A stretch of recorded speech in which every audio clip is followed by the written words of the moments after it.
Olá! Dando continuidade à série das figuras de linguagem, hoje nós vamos falar dos vícios.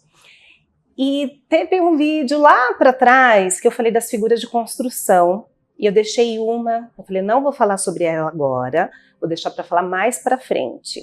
Por quê? Porque ela tanto é uma figura de construção como um vício de linguagem, que é o famoso pleonasmo. Até que tem gente que fala pleonasmo e pleonasmo vicioso, que é para distinguir uma da outra. E aí vamos falar do pleonasmo. O pleonasmo muita gente associa com subir para cima, descer para baixo. E é isso, é falar o óbvio, é a redundância. Quando que ele pode ser utilizado como uma figura de construção? Quando for para enfatizar. Então, mas é uma coisa assim que você tem que tomar tanto cuidado para não ficar feio no seu texto. Eu trouxe alguns exemplos aqui, como figura de construção.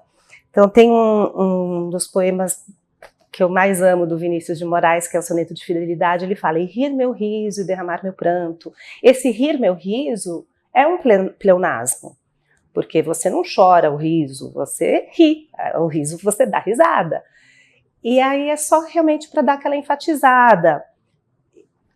Nesse poema ficou bonito. E isso é uma coisa que você normalmente não vai usar numa fala, eu rio o meu riso. Então você tem um momento certo para usar. Agora, quando você fala de sair para fora, aí já ficou feio, aí já é um vício. Tem uma citação do Cervantes, eu não achei o texto que foi usado, então eu não vou citar em que livro, em que texto que ele usou, mas ele diz assim, a mim me parece que o Senhor se engana. A mim me parece, ele não precisava ter dito a mim me parece, ele podia simplesmente ter falado, me parece que o Senhor está enganado, mas ele quis realmente enfatizar a percepção dele, a mim me parece. Naquele texto coube, mas tem que tomar muito cuidado com a figura de construção para já não mudar, não cair no vício. Então nós temos alguns exemplos que às vezes nós nem percebemos que estamos cometendo o vício. Quando fala, por exemplo, o vereador municipal. O vereador só pode ser do município. Você não precisa falar que o vereador é municipal. Aí eu achei aqui, o vereador municipal disse que as contas apresentavam um superávit positivo. Superávit também significa que é positivo, não precisava ter sido citado que era positivo, porque se fosse negativo seria um déficit. Aí, assim, o jornalista, quando escreveu essa notícia, ele não precisava ter colocado que era municipal e nem que era positivo, poderia simplesmente ter reduzido para vereador e parado no superávit. Quando a gente diz, precisamos encarar de frente, não tem como você encarar de costas, você está de frente, então você só encara de frente. A assinatura de revista, antigamente tinha muito isso, olha, assina essa revista, assina esse jornal e você ganha de grátis uma mala. É lógico, né? Se você tiver que pagar, você não está ganhando, então você só ganha realmente quando for de grátis. Se você pagar, já deixa de ser um presente.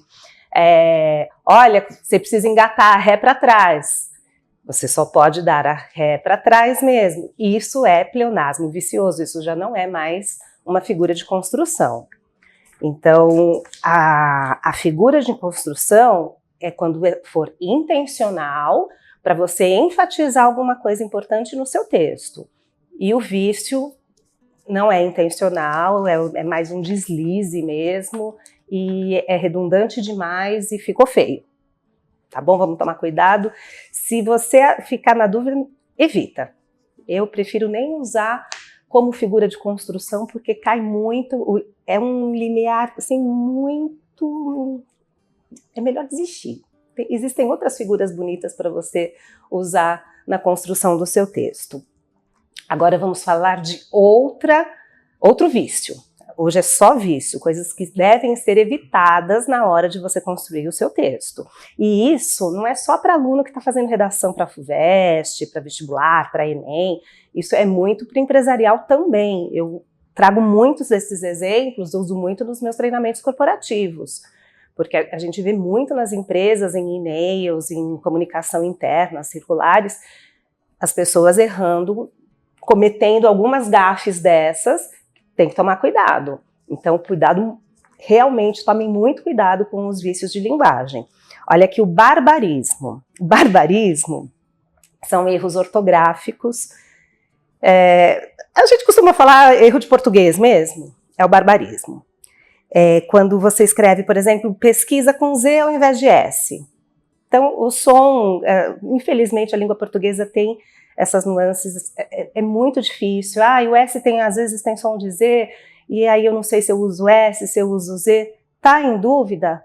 Vai procurar no dicionário. Dicionário online agora é tão fácil. Antigamente nós tínhamos que procurar o dicionário mesmo. Hoje você tem esse recurso nas suas mãos, então não tem desculpa, tem corretor, não tem mais desculpa para errar ortografia. Exceção, é com 2 S, é com C cedilha, é XC. Pesquisa. Tá com dúvida? Vai pesquisar. E esse tipo de erro é chamado barbarismo. Também há uma troca no plural. Em vez de você escrever cidadãos, colocar cidadões, isso é chamado de barbarismo. Um tipo de erro morfológico, então nós temos a lágrima, com G. Quando nós vamos falar algo referente à lágrima, é lacrimal, com C. E muita gente fala lagrimal, porque pensa na lógica de continuar com aquela palavra de origem. Isso é um erro super comum, muito fácil de entender, né? Por que a pessoa se confundiu. Mas é um vício, é um barbarismo. Outra coisa em relação quando nós vamos falar, por exemplo, o passado dos verbos irregulares. Então, em vez de falar propuseram, falaram proporam. Barbarismo. Então, você vê que são os erros de português que a gente simplesmente classifica como erros de português. Tem os erros fonéticos também, que nós escrevemos de um jeito e, de repente, lemos de outro. O mais comum, eu acho que é a questão da rubrica, que muita gente fala rúbrica. Coloca a sua rúbrica aqui. Não é rúbrica, é rubrica. Prototipo. É protótipo, não é prototipo. E acho que talvez o mais comum de todos, isso eu ouço muito até em jornal, em comerciais. Olha, isso daqui é gratuito. Entrada gratuita. Não é gratuito, não é gratuita, é gratuito. É igual circuito. Ele não tem essa separação e esse acento tônico no I. Não é gratuito. Você fala juntinho esse U e o I. Gratuito. Então, esse é um erro que é bastante comum. Outro erro, que é considerado barbarismo, é quando a palavra é muito parecida. Então, nós temos iminente e eminente. Muda a primeira letra. E aí você não sabe qual é o correto, qual é que você deve usar. Seção, que tem 3 tipos de seção. É com S, é com C. Isso também é chamado de barbarismo. O iminente, por exemplo, é algo que está prestes a acontecer. E o eminente é algo que é notável. Aí eu trouxe uma frase para exemplificar. O eminente deputado presidiu a sessão. Aqui, no caso, deveria ser eminente e não iminente, porque se for iminente, ele ainda não é deputado, ele vai ser deputado ainda. Russa, essa daqui eu acho bem legal. Antigamente, hoje a gente não ouve mais, mas eu lembro muito do meu pai falando. Nossa, a situação tá russa. Se falava muito isso. E eu sempre pensava em russa com 2 S's, igual de quem nasce na Rússia. Esse russa, da situação tá russa, não tem nada a ver com o país Rússia. Então ele não é com 2 S's, ele é com C cedilha. E eu não sei quantas pessoas sabem disso, mas quando você for escrever que a coisa tá feia, a coisa tá russa, é com cedilha. Porque esse russa com cedilha significa algo ruim. É uma situação difícil, não tem nada a ver com o país. Então não é xenofobia, tá bom? Trocar tráfego por tráfico também Esses são exemplos de barbarismo. Aí eu ainda tenho mais alguns exemplos aqui de vício. Solecismo. O solecismo é um desvio da norma culta com relação à sintaxe. Então, por exemplo, com relação à concordância, a função dela daquela palavra. Nós não podemos falar que fazem 10 anos que eu moro em São Paulo. Não existe essa concordância aqui de fazem 10 anos. Eu não posso, o verbo não concorda com os anos. Ele é um verbo, é uma oração sem sujeito. Você não vai conjugar esse verbo. Então ele simplesmente faz 10 anos. Há muitas pessoas na sala, havia muitas pessoas, tinha muitas pessoas. Então se você concordar isso, se você simplesmente colocar no plural, já está cometendo solecismo. Assistir o filme, também aí é um erro de regência. Quem assiste, não assiste o filme, assiste ao filme. Quando você vai convidar alguém para ir ao cinema com você, se você falar, quer ir no cinema? Solecismo. Quer ir ao cinema? Então, se trocou a regência, errou a concordância, aí é solecismo. Também temos a questão de colocação pronominal ou uso inadequado do pronome. Se falar, por exemplo, não espere-me. O não puxa o pronome para ele, então você não pode falar não espere-me, é não me espere. Colocou o pronome no lugar errado.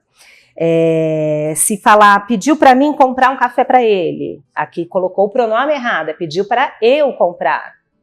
Então esse tipo de erro também é considerado solecismo. Agora vamos para um outro vício que na escrita a gente vê bastante, outro que eu coloco bastante nos meus treinamentos quando dou aula para adultos, é a ambiguidade. Tem que tomar muito cuidado com o texto ambíguo, principalmente no mundo corporativo, porque isso pode gerar uma confusão muito grande com relação a negociações. Se você eu trouxe exemplos bem simples, mas podemos ter exemplos bem catastróficos. O guarda deteve o suspeito em sua casa.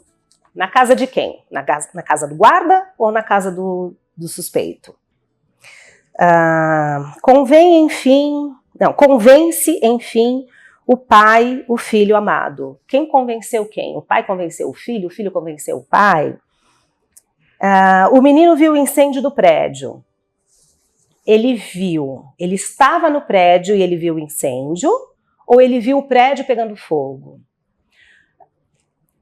Dá para perceber que se tiver essa frase solta assim, dá para ter dois tipos de interpretação.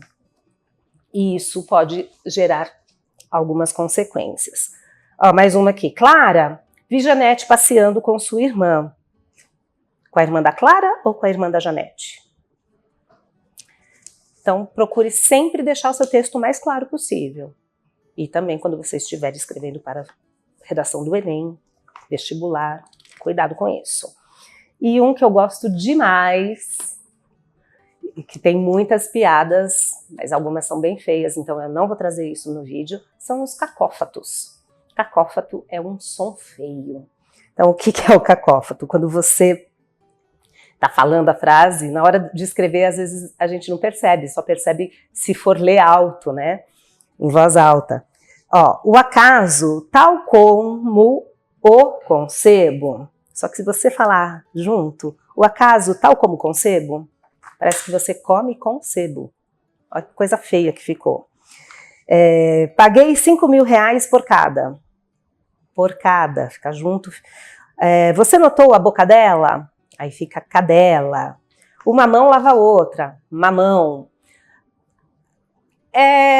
São bem comuns. Isso na hora que a gente está conversando, você está conversando entre amigos, vira piada, né? Aí um fica rindo do outro. Mas se você estiver fazendo uma apresentação, é feio. Então precisa tomar bastante cuidado na hora de preparar o seu texto, vai escrever, leia, releia, leia alto e veja se não ficou um sonzinho meio desagradável na hora de você fazer a leitura, que é para o seu público não rir de você também, tá certo? Vou parar esse vídeo por aqui. Ainda temos mais um de vícios e depois acabamos com as figuras, ok? Até a próxima!